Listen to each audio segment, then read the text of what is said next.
여러분 안녕하십니까? 오늘은 복음조화 114번입니다. 제목은 산헤드린의 음모. 오늘 말씀은 요한복음 11장 46절에서 57절을 기초해서 말씀을 드리겠습니다. 그 중에서 오늘 57절을 중심으로 해서 말씀드리겠는데, 대제사장들과 바리새인들이 누구든지 예수 있는 곳을 알거든 신고하여 잡게 하라 명령하였습니다. 예수님께서 예루살렘을 향하여 올라가시기로 굳게 결심하시고 그 말씀을 하셨을 때, 그 말씀은 곧 예수님께서 십자가에 달려 돌아가실 것을 말씀하고 계시는 것입니다. 그러면서 예수님은 때를 따라가셨어요. 사람들이 예수님을 잡아서 죽이려고 그렇게 했을 때마다 예수님 하신 말씀은 내 때가 아직 이르지 아니하였다, 그렇게 말씀했습니다. 오늘의 이 말씀 배경으로서 45절과 46절에 있는 말씀입니다. 마리아에게 와서 예수께서 하신 일을 본 많은 유대인들이 그를 믿었으나 그들 중에 어떤 자들은 바리새인들에게 가서 예수께서 하신 일을 알리니라.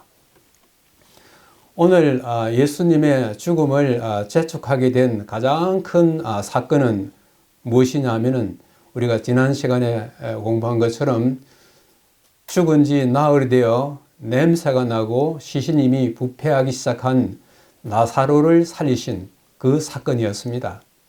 예수님께서 그전에도 죽은 사람을 살리기는 했지만은 사람들이 그렇게 큰 관심을 기울이지 아니했는데, 이 죽은 나사로를 살린 이 사건은 엄청난 충격을 여기에 나오는 바리새인들과 또 이 제사장들에게 가져와서 이제는 마침내 예수를 죽여야겠다고 그렇게 생각하게 된 것입니다. 그런데 이 나사로의 기적을 본 많은 유대인들이 두 부류로 나뉘었어요. 어떤 사람들은 그것을 보면서 이것은 아무나 일어날 수 있는 일이 아니라 하나님의 아들만이 있는 하나님의 권능을 가지고 죽은 사람을 살리셨다. 과연 예수 그리스도는 하나님의 아들이다. 그렇게 하면서 믿은 유대인들이 많은가 하면, 그럼에도 불구하고 믿지 아니하고 나사로가 살아난 그 사건을, 그 소문을 곧바로 바리새인들에게 가서 고한 사실이 여기에 나타나 있습니다. 오늘 여기에서 이제 이 산헤드린 공회가 열리고 있는데, 이 산헤드린이 무엇인지에 대해서 우리가 좀 한번 생각해 볼 필요가 있어요.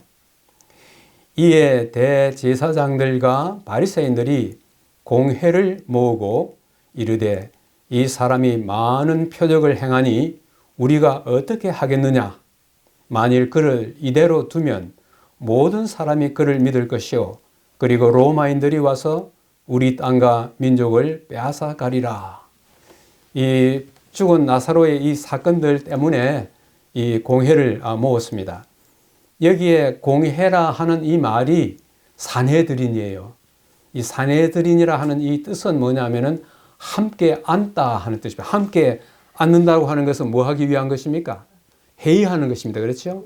그걸 갖다가 우리말로 공회, 그래서 산헤드린 공회라 이렇게 하는데, 여기 지금 그림에 보시는 것처럼 이 반원형으로 이렇게 앉았어요.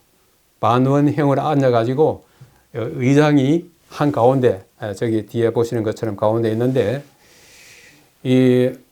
지금 여기에 이 산헤드린 공회가 열리는 데 있어서 여기에 등장하는 사람들이 누구냐면은 대제사장들과 그 다음에 바리새인들이에요. 여기 나오는 대제사장들은 어느 그룹에 속하느냐 하면은 사두개인들에게 속하는 것입니다.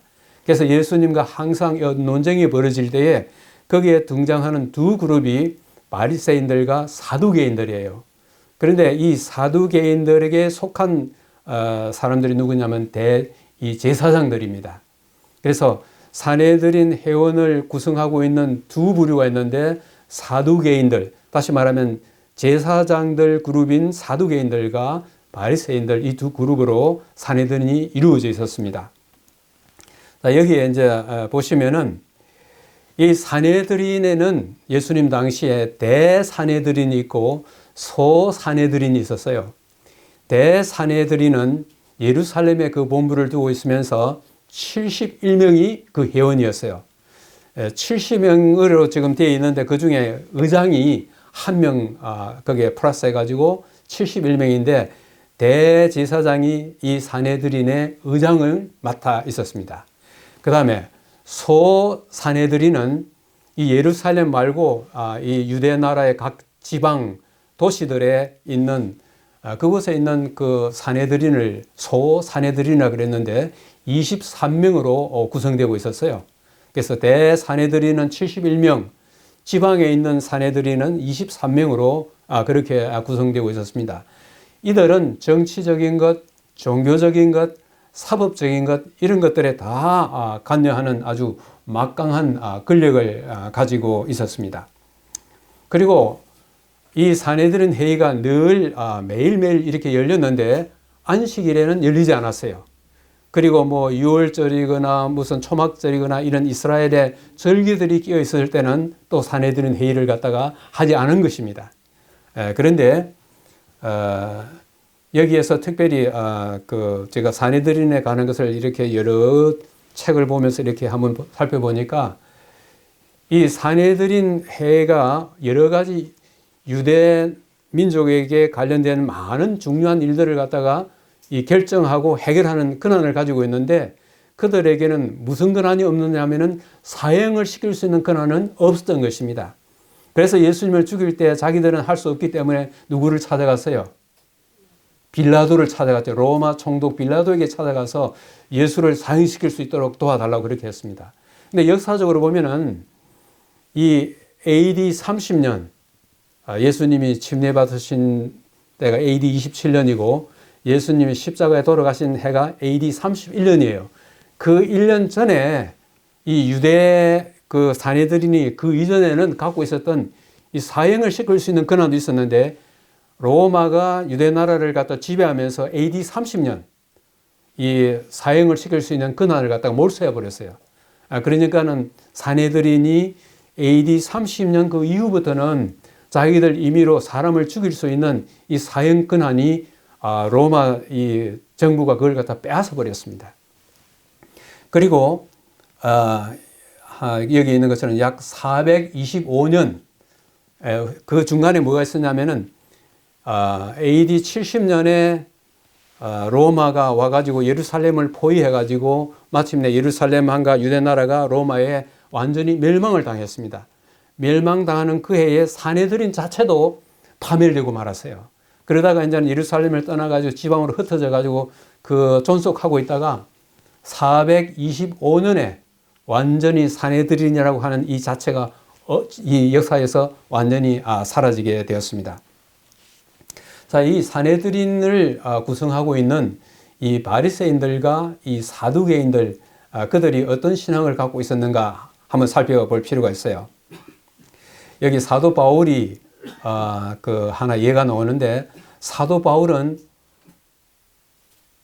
어떤 사람이었어요? 우리가 이제 바울을 알고 있지만은 바울이 되기 이전에 사울이죠. 그때는 그가 어떤 이 사내들인의 어떤 직책을 맡고 있었어요? 바리새인이었습니다. 그래서 나중에 그가 예수님을 믿고 이제는 예수를 이제 전하게 돼 가지고 이제는 사내들인에게 잡혀가 가지고 이제는 시문을 받게 되었을 때 딱 보니까는 거기를 구성하고 있는 두 무리가 한쪽은 바리새인이고 한쪽에는 사두개인이에요. 제사장 그룹이에요. 그래서 자기가 뭐라 하냐면, 보십시오, 나는 바리새인입니다. 이렇게 하니까는 지금까지 이 사도 바울에 대해서 아주 반대를 일으키는 사람들이 바울이 이제 바리새인이라 이렇게 하니까는 바리새인들을 다 들고 일어난 거예요. 그래서 이 바울을 갖다가 이제 옹호하는 장면이 나오는데, 바울이 뭐라고 했냐면, 나는 바리새인의 아들이라 죽은 자의 소망 곧 부활로 말미암아 내가 신문을 받노라 이렇게 이야기했어요. 그 말을 한즉 바리새인과 사두개인 사이에 다툼이 생겨 무리가 나누어지니 이는 사두개인은 부활도 없고 천사도 없고 영도 없다 하나 바리새인은 다 있다 함이라. 바로 여기에서 나사로가 죽은 지 나흘이 되어서 이제는 시신이 부패하여 냄새가 나는 도무지 사람으로서는 다시 살아나올 수 없는 그 불가능을 가능하게 하여 그를 일으킨 이 나사로 사건을 이제는 온 유대 나라 전체에 이제는 소문이 쫙 퍼진 거예요. 누가 그 위기감을 느끼겠어요? 이 사두개인들, 제사장들은 뭐가 없다 그랬어요? 죽은 자의 부활이 없다 그랬는데 나사로가 살아난 거예요.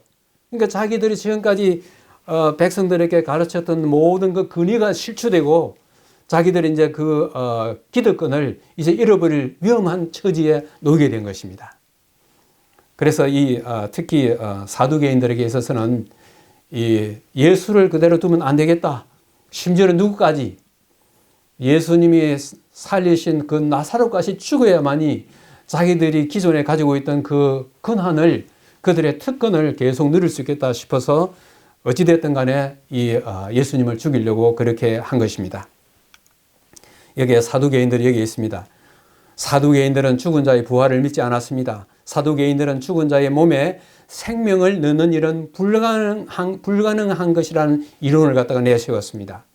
그리스도께서 나사로를 살리신 일로 말미암아 그들의 이론은 무너지고 말았습니다.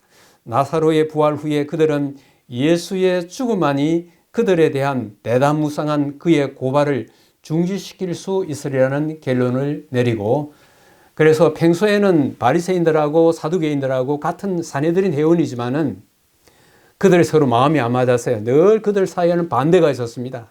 그런데 이때에 나사로 사건으로 인해 가지고 예수를 죽여야겠다 하는 여기에는 다 이렇게 합의가 된 거예요. 왜냐하면은 그들이 기존에 갖고 있던 모든 것들이 이 나사로의 부활로 인해 가지고 이제 위기에 봉착했기 때문인 것입니다. 그럼 바리새인들은 왜 예수를 죽이려 했느냐? 바리새인들은 예수께서 저희의 위선적 허식을 폭로시켰기 때문에 그를 미워하였다. 이 바리새인들의 겉으로는 굉장히 신앙이 아주 대단하고 백성들로부터 그 종교적인 어떤 그런 것 때문에 이 존경을 받고 있는데, 예수님 오셔가지고 껍질은 아주 번지르르하지만은 그 속에 그들이 갖고 있는 여러 가지 악한 것, 그들의 죄를 갖다가 낱낱이 이렇게 폭로를 시키니까 예수를 죽여야겠다, 그런 생각을 하게 된 것입니다. 그래서 이들은 속으로 그들이 가지고 있는 온갖 악한 그런 것들을 갖다가 겉으로 그들의 의복이라든지, 여러분이 그 바리새인들의 의복을 한번 보셨습니까? 아주 화려합니다. 그 화려함 속에 온갖 악행이 감추어져 있는 것을 예수님이 폭로를 시키니까 이대로 두어서는 안 되겠다, 예수를 죽여야겠다, 이렇게 생각하고 있는 것입니다. 그래서 이 나사로 사건 때문에 사두개인들과 바리새인들이 서로 그들이 목적으로 하는 그것이 딱 일치한 거예요. 그래서 예수를 죽이기로 한 것입니다.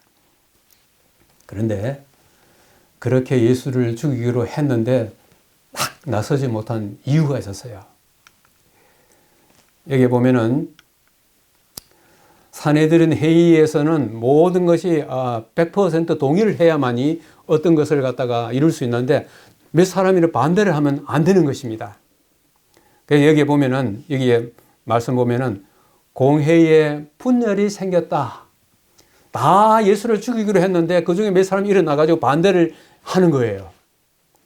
그러니까 이제 왜 똑같은 사내들인 회원들이 있는데 그 중에 어떤 사람들은 예수를 죽이자 하고 어떤 사람들은 아니다, 지금은 때가 아니다 하고 반대를 왜 했는가 하는 것입니다. 이게 뭐가 있어요? 한번 1번 한번 읽어보십시다. 시작. 공회에 분열이 생겼다. 성령의 감화 아래서 제사장들과 간원들은 그들이 하나님에 대항하여 싸우고 있다는 확신을 떨쳐버릴 수 없었다. 비록 그들이 가지고 있던 기득권을 갖다가 유지하기 위해서 예수를 죽이겠다 그렇게 했지만은 죽은 나사로를 살리신 이 일은 보통 인간으로는 할 수 없다는 것을 그들이 안 것이에요. 이것은 평소에 예수께서 말씀하신 나는 하나님의 아들이다. 하나님께서 나를 보내셔서 인간을 구원하시기 위하여 내가 이 땅에 오셨다고 한 그 평소의 주장을 그들이 부인할 수가 없었던 거예요. 그래서 지금 우리가 예수를 죽이려고 하는 이 일은 여기에 반대했던 특별한 이유 가운데 하나는 백성들이 예수님을 갖다가 아주 강력하게 지지하고 있었던 거예요. 그러니까는 예수를 죽였다가 백성들이 만약에 반란을 일으키면 어떤 일이 생기느냐 하면은 아까 우리가 읽은 말씀처럼 로마인들이 와서 그들이 하는 걱정이 아니라 백성들이 반란을 일으키면 그 반란을 제압하기 위해서 로마 군대가 개입하게 되는 것입니다. 만약 로마 군대가 개입해가지고 지금까지 사두개인들이나 바리새인들이 가지고 있던 그 모든 특권들을 로마가 몰수해버리면 그들에게 엄청난 손해가 오는 거예요. 이런 것들을 생각하면서 지금 예수를 갖다가 우리가 죽이면 되지 않는다. 이 반대가 일어난 것입니다. 그래서 두 번째는 뭐냐? 성령께서 그들의 마음을 감명시키셨다. 그러나 사단도 그들을 지배하려고 노력하였다. 겉으로는 사내들인 회의가 막 이렇게 열려가지고 어떤 다 찬성하고 어떤 다 반대하고 하는 것 같지만은 그 사내들인 회의 배후에 뭐가 있어요? 눈에 보이지 않는 두 세력이 있는 것입니다. 뭐예요? 한편에는 성령, 하나님, 한편은 뭐예요? 사단이 거기에 있는 것입니다. 눈에 보이지 않는 이런 암투가 아주 치열하게 벌어지면서 겉으로 사람을 통해서 드러나는 것입니다. 앞으로 하나님의 백성들에게 있어서 그 때가 언제일지 모르겠지만은 신앙적 핍박을 할 때가 올 것입니다. 그래서 우리 한국으로 치면은 국회에서, 미국으로 치면은 상하 양원에서 이 하나님의 이 백성들을 갖다가 핍박하여서 이들을 갖다가 어렵게 만들자 했을 때 찬성도 하지만 거기에 누구도 있어요. 반대하는 사람들도 있는 것입니다. 어떤 사람은 그 양심에 따라서 반대하긴 하지만은 그 배후에는 누가 역사하는 것입니까? 하나님의 성령이 강력하게 역사하고 또 한편에는 이렇게 몰아가는 사람들에게는 사탄의 영향을 받고 있는 것입니다. 산악간의 대쟁투가 눈에 보이지 않게 이렇게 일어나고 있는 것이에요. 그래서 참 감사한 것은 세상의 모든 일들이 자기들이 원하는 대로 마음대로 끌어나갈 것 같지만은 그렇게 되지 않는 것은 하나님의 성령께서 사람들의 마음속에 강력하게 역사하고 있기 때문에 그것이 가능한 것입니다. 자, 여기에 왜 정말 이런가 하는 것을 여기에 제가 이 계시록 12장의 말씀을 통해서 좀 말씀을 잠깐 드리겠습니다.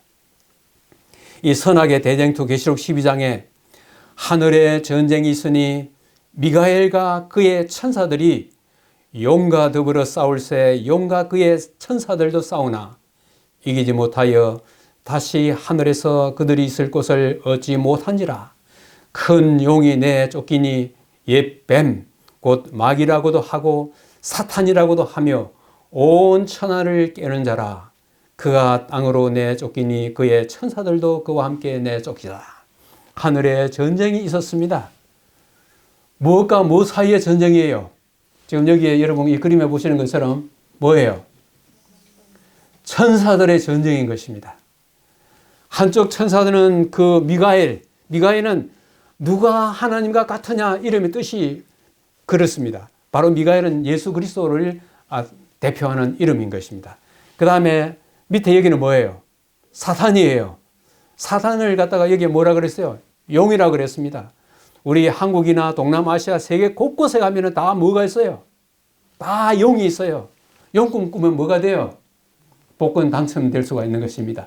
용에 대해서 좋게 그렇게 사람들이 생각하고 있지만은 성경이 우리에게 말하고 있는 그 용의 정체는 바로 하늘에서 쫓겨난 한때 천사장이었던 바로 이 용으로 알려진 사탄으로 알려진 바로 이 천사장이 어디로 쫓겨났어요? 어디로 쫓겨났어요? 이 땅으로 쫓겨난 것입니다. 이 우주에 땅이 참 많이 있지만은 성경은 우리가 살고 있는 이 땅을 중심으로 기록되어 있기 때문에 땅으로 쫓겨났다 했을 때 사탄과 그의 천사들이 하늘에서 쫓겨나가지고 어디로 왔어요? 우리가 살고 있는 이 땅으로 온 것입니다. 그래서 하늘에서 전쟁에 진 그 분풀이를 이 땅에 와서도 여전히 계속하려고 하는 것입니다. 그래서 어떻게 했어요? 땅으로 내려오자마자 하나님께서 아담과 하와를 창조하시고 난 그 다음에, 여기 여러분 그림이 잘 보이시는지 모르겠지만은 여기 뭐가 있어요? 이 선악과에 뭐가 칭칭 감고 있습니까? 뱀이 감고 있는데 이 뱀 머리가 아니고 여기 뭐예요? 사람 머리예요. 누굽니까? 바로 사탄인 것입니다. 사탄이 뱀을 이용하여 아담과 하와에게 접근하여 그들로 하여금 하나님께 불순종하게 하여 하나님을 반역하게 하는 그 일을 했는데 성공했습니까? 성공했어요. 성공했어요. 그래서 그런데 이 죄로 인하여 사망에 이르게 된 인간을 구원하시기 위하여 하나님께서 그 아들을 보내신다고 하는 그 사실을 알게 돼 가지고 오늘 이 사내들인 이 회의를 통해 가지고 자기가 그토록 미워하고 대항하여 싸웠던 하나님의 아들이 마침내 이 땅에 와서 이제는 죽일 때가 되었다. 그래서 사내들인 회의를 통해서 예수님을 죽일 절호의 기회를 맞게 된 것입니다. 그런데 여기에 보면은 창세기 3장 15절에 아담과 하와가 범죄했을 때에 그들에게 그 잘못에 대한 추궁도 했지만은 동시에 살 길을 열어주신 거예요. 그게 뭐냐? 한번 읽어볼까요? 내가 너로 여자와 원수가 되게 하고 내 후손도 여자의 후손과 원수가 되게 하리니 여자의 후손은 내 머리를 상하게 할 것이요 너는 그의 발꿈치를 상하게 할 것이라. 앞으로 메시아가 나타나서 죄로 인하여 죽음에 이르게 된 사람들을 다시 살릴 수 있는 그 길이 바로 여자의 후손, 곧 예수 그리스도가 오셔서 살리실 것을 여기에 예고한 것입니다. 자, 여러분, 저 그림이 참 굉장히 영감적이에요. 어떤 그림입니까? 너는 여자의 후손에 뭘 상하게 할 것이요? 발꿈치를 상하게 할 것이요. 자, 여기에 발꿈치 상하게 했습니까? 그런데 여자의 후손은 뱀의 뭐를 상하게 한다고? 머리를 상하게 할 것이라. 사단이 이제는 하나님의 아들을 십자가에 못 박게 할 그 시각이 점차점차 다가오면서 사내들인 공회를 통해 가지고 그 일을 지금 성취하려고 하는데 자기는 예수님만 죽이면 자기의 소원이 이루어지고 자기의 목적이 성취된 것으로 그리 생각하지만은 하나님의 아들의 발꿈치를 십자가에서 상하게 했지만은 동시에 뭐가 이루어진 거예요? 그 못이 뱀의 머리를 사단은 예수님이 십자가에 돌아가셨을 때 이미 사형 선고를 받은 것입니다. 그 사형 선고가 마지막 날에 집행될 것이 이제 남아있지만은 사단은 그가 이제는 사형 선고를 이미 받았기 때문에 이제 남은 것은 뭐밖에 없겠어요? 악밖에 없는 것입니다. 그러므로 여자의 남은 자손에게 마지막 전쟁하기 위하여 그게 계시록 12장이고 계시록 13장 지금 그렇게 되고 있지 않습니까? 자, 이렇게 되었을 때에 그때의 대제사장이었던 이 가야바가 이런 이야기 한 거예요. 그 중에 한 사람 그 해의 대제사장인 가야바가 그들에게 말하되 너희가 아무것도 알지 못하는도다. 한 사람이 백성을 위하여 죽어서 온 민족이 망하지 않게 되는 것이 너희에게 유익한 줄을 생각지 아니하는도다. 여기에 이 대제사장이 한 이 이야기는 유대인들이 성경에 대해서 해석해 놓은 그 설명서를 뭐라 그랬어요? 미시나라 그래요. 또 거기다 더 첨가해가지고 더 크게 된 것을 갖다가 뭐라고 그랬어요? 탈무드라 그랬죠. 그 이 미시나에 무슨 이야기가 있냐면은 대를 위해서 소를 희생하는 것은 훨씬 좋다 하는 이런 성경 그들의 이 랍비들의 가르침이 있었어요. 그러므로 그 다음에 이방인들도 이 유대민족 그 주변에 있는 이 이방 민족들도 어떤 생각을 갖고 있었냐면은 대를 위해서 소를 희생하는 것은 훨씬 좋다 하는 이런 생각을 갖고 있었던 것입니다. 그러므로 여기 나오는 이 대제사장 가야바도 예수 한 사람이 죽어가지고 우리 민족이 사는 것이 훨씬 좋다 그런 이야기를 하게 된 것입니다. 여기에 만일 저희 지배자들이 백성의 신임을 잃게 되면 국가의 세력이 훼손될 것이다. 가야바는 나사로를 살린 이 이적 후에 예수를 따르는 자들이 폭동을 일으키기 쉬울 것이라고 주장하였다. 그때에는 로마인들이 와서 성전문을 폐쇄하고 율법을 폐지하고 우리 민족을 멸망시킬 것이라고 그는 말하였다. 이 갈릴리 사람의 생명을 민족의 생명과 비교할 때 비교할 가치가 되는가? 그가 이스라엘의 복지를 방해한다면 그를 제거하는 것이 하나님을 섬기는 것이 아닌가? 온 민족이 망하는 것보다 한 사람이 죽는 것이 더 낫다. 이런 생각을 그가 가지고 있었습니다. 그래서 이렇게 했을 때 요한은 거기에 대해서 좀 다른 해석을 갖다 붙였어요. 뭐냐면은 가야바는 이 말을 스스로 한 것이 아니라 그 해의 대제사장으로서 예수님이 유대 민족을 위해 그리고 유대 민족뿐만 아니라 흩어진 하나님의 자녀들을 모아 하나 되게 하기 위해 죽으실 것을 예언한 것이었다. 가야바가 비록 그가 성경에 있는 그 말씀을 어렴풋하게 이야기는 했지만은 그러나 예수님의 이 죽음으로 인해 가지고 세계 각곳에 흩어져 있는 많은 사람들이 예수를 믿고 하나님의 백성이 될 것을 갖다가 예고한 하나의 사건이라고 하는 것을 여기에 이야기하고 있습니다. 그래서 이 나사로가 살아난 이 하나의 사건을 통하여 산헤드린 회의를 통해서 마침내 제사장들과 바리새인들은 예수님을 죽이기로 이제는 한 것입니다. 여기에 예수님을 살생할 계획을 갖다 세운 거예요. 자, 읽어볼까요? 이날부터는 그들이 예수를 죽이려고 모의하니라. 이는 대제사장들과 바리새인들이 누구든지 예수 있는 곳을 알거든 신고하여 잡게 하라 명령하였습니다.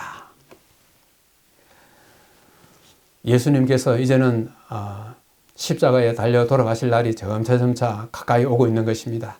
예수님은 그 때를 위해서 지금까지 살아가고 있고 내 때가 아직 되지 아니했다. 내 때가 되지 아니했다 그랬습니다. 이제는 그 때가 다가오고 있는 것입니다. 그 때를 위하여 산헤드린 공회가 중심이 되어서 마침내 예수님을 죽이려고 모의했을 뿐만 아니라 누구든지 예수 있는 곳 알면 갖다가 신고하라고 그렇게 했어요. 이렇게 되었을 때 어떻게 하는 것이 지혜로운 일일까요?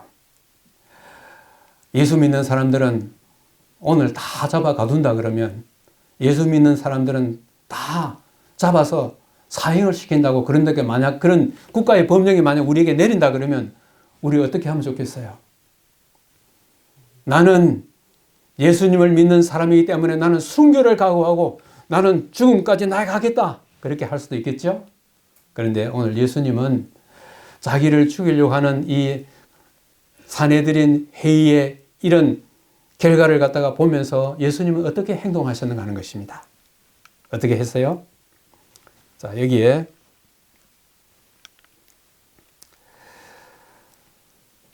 유대인의 유월절이 가까움에 이제 그 예수님이 이런 일을 하시기 전에 지금 여기에서 우리에게 말씀하고 있는 것은 뭐냐면은 유대인의 유월절이 가까워오고 있다 하는 이야기입니다.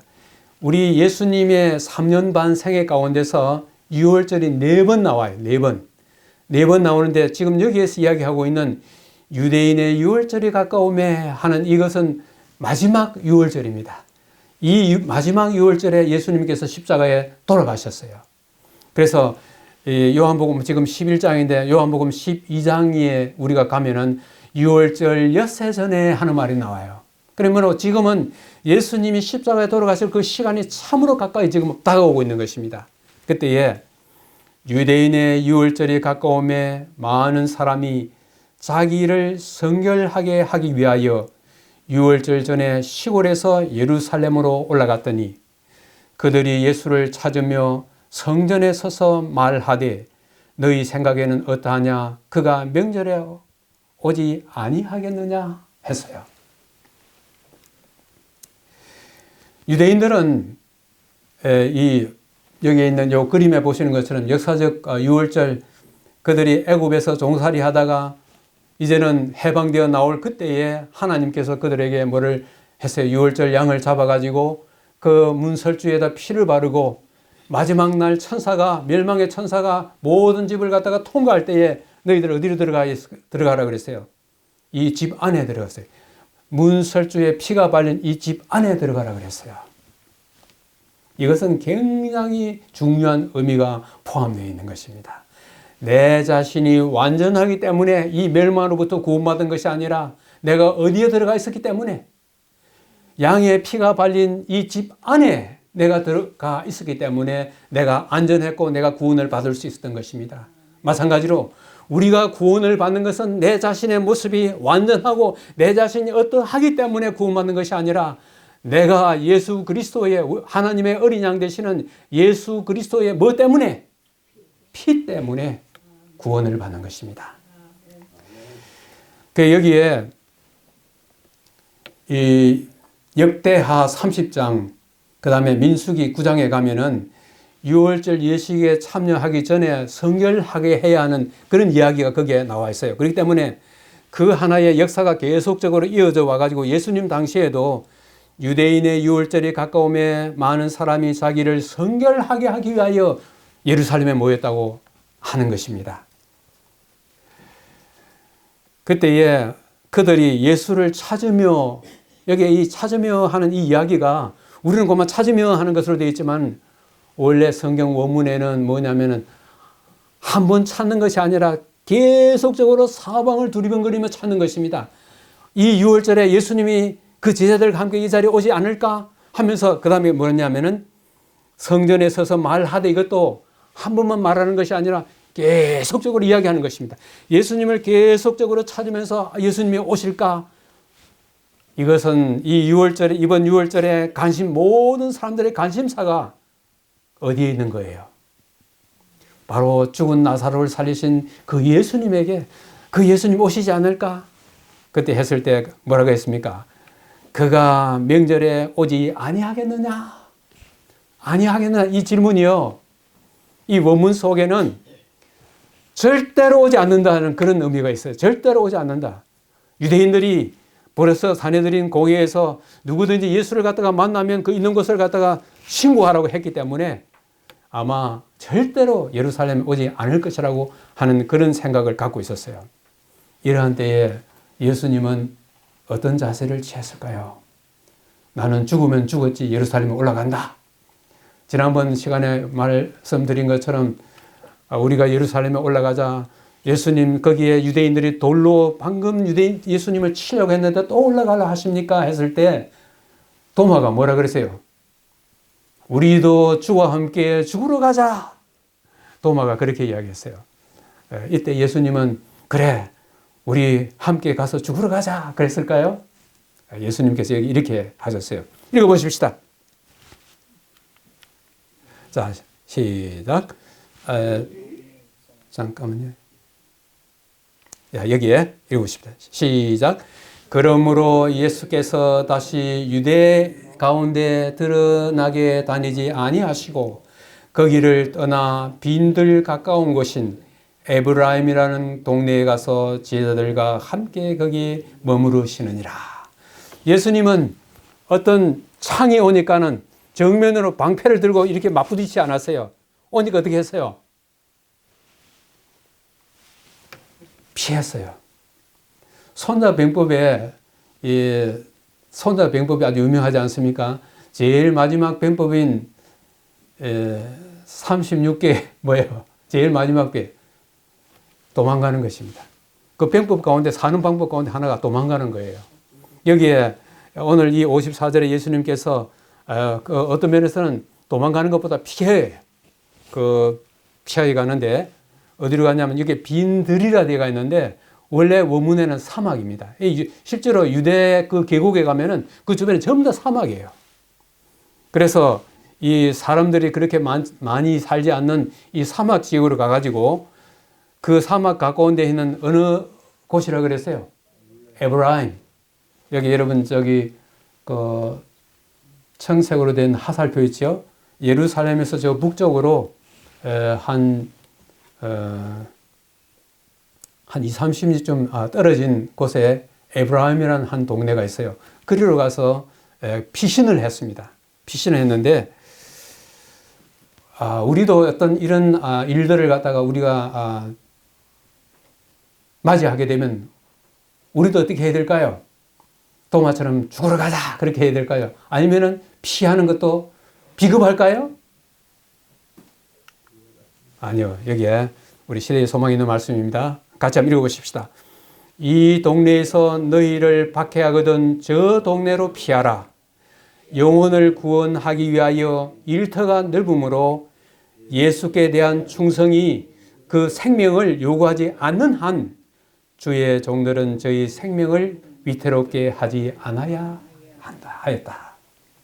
그렇기 때문에 꼭 나는 순교해야만 내 믿음이 아주 위대한 것이 아니라 내가 지금 살아가지고 복음을 전해야 할 일터가 아주 많이 있을 때는 피해서 복음을 갖다 전해야 되는 겁니다. 일부러 내 목숨을 갖다 거기에 내가 마치 순교자처럼 그렇게 목숨을 내바칠 필요는 없다고 하는 것입니다. 그래서 우리는 예수님께서 너희들이 이런 일들을 당할 때 비둘기처럼 온순하지만 동시에 무엇처럼 지혜로워라 그랬어요? 뱀처럼 지혜로워라 그랬습니다. 이 동네에서 핍박하던 저 동네를 피하라.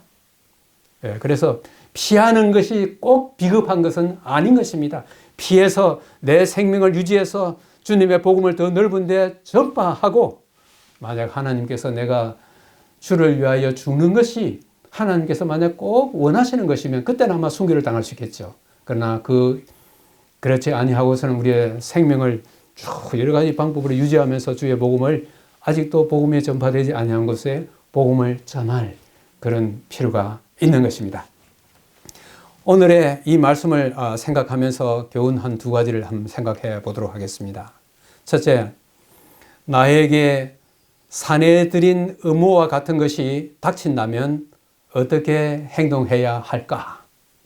오늘 예수님께서 우리에게 보여주시는 이 모본을 통해서 이런 어려운 일, 위기에 닥쳤을 때 우리는 어떤 행동을 취해야 할까? 이 동네에서 핍박을 받으면 어떻게 해요? 저 동네로 피하라. 아직까지 우리에게 그런 일이 닥쳐오지 않지만은 앞으로 그런 일이 언제 올지도 모르겠습니다. 두 번째, 위기의 때에 하나님이 나와 함께 하신다는 것을 어떻게 확신할 수 있을까? 이것은 나의 삶 속에서 위기를 여러 번 당할 때마다 그때마다 내가 어떻게 이 위기를 극복했는지를 나의 경험으로 그것을 겪지 아니하면은 나중에 어떤 위기에 와서 갑자기 내가 그것을 피할 수 있는 것이 아닌 것입니다. 평소에 내 신앙으로 인해서 어떤 위기가 왔을 때 그때 하나님께 전적으로 의지하면서 그 어려운 위기를 갖다가 극복하는 그런 경험들이 계속 반복될 때에 진짜 나에게 더 큰 위기가 왔을 때도 굳게 하나님을 위해서 설 수 있다고 하는 것입니다. 아무쪼록 여러분 오늘 이 사내들인의 이 음모 사건을 통하여 우리는 결코 이 땅에 살지만 결코 우리 혼자가 아니라고 하는 것입니다. 누가 우리를 위하여 대신 싸우고 있어요? 성령 하나님께서 이 세상에 사는 사람들 가운데서도 우리 편이 되어 하나님 편이 되어서 우리를 옹호해 줄 사람들이 있다고 하는 것입니다. 그리고 우리는 평소에 주님을 위해서 어떤 어려움이 닥쳤을 때 그 어려움 자체가 우리에게 하나의 좌절하는 원인이 되어서는 안 되는 것입니다. 그것을 통하여 하나님께서 나를 갖다가 언제나 내 곁에 계셔서 나를 도와주신다는 그런 하나의 살아있는 산 경험을 우리가 계속할 때 우리는 하나님을 평안한 때나 위기의 때나 변함없이 우리의 전능하신 하나님을 우리가 의지하고 우리가 또 살 수가 있는 것입니다. 아무쪼록 한 주일을 살면서 하나님께서 함께 하셔서 승리하는 한 주일이 되기를 바라면서 오늘의 말씀을 마치겠습니다.